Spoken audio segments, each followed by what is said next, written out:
guys, today I'm going to show you how quick and easy it is to plant a tray of wheatgrass. So I have here my soil that I'm going to use. You can really use any soil, just make sure that it doesn't have any of that fertilizer, miracle grow kind of stuff in it.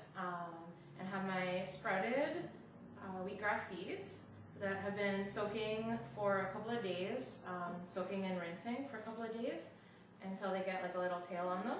Then they're ready to plant.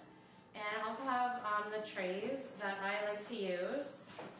You can see behind me, I'm using them for all my wheatgrass here. What I generally do is, there's two kinds of trays you can get. You can get these ones with the holes in them, and you can get these solid ones.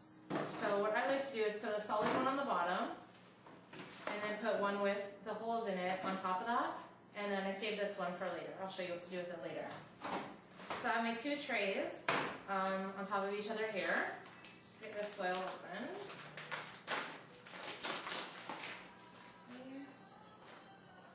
So you don't really need that much soil, just basically enough to do a nice layer on the bottom.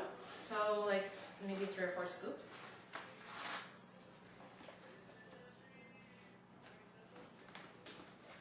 Okay, so let's see how much that can use. Not to fall over. Okay, so I just spread it out nice and evenly. It doesn't have to be perfect.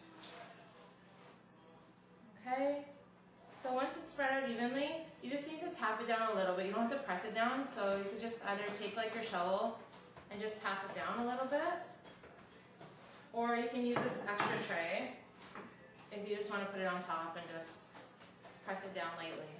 It's just so the seeds don't get buried inside of the soil.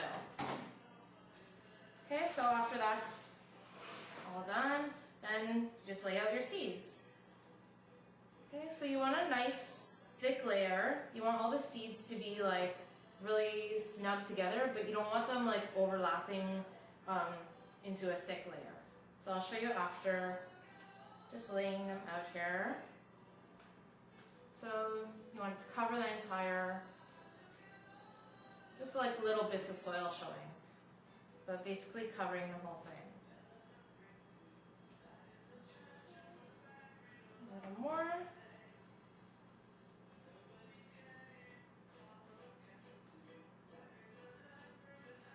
Just get all little spaces covered. Okay. So that basically took like, what, a minute and a half to do. Okay.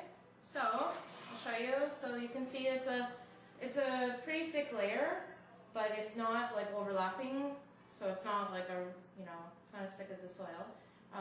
And you can see like little bits of soil coming through. So that's about how thick you want it to be. Okay, just so when the grass grows, it still has air flowing between it, so you don't get mold in it.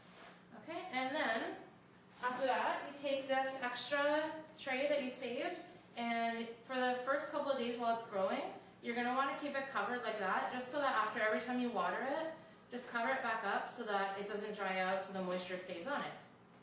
And that's it. And then after a couple of days, once you see the grass actually starting to grow, you can take this off and let it get some light so that it grows taller and greens up. It's as simple as that.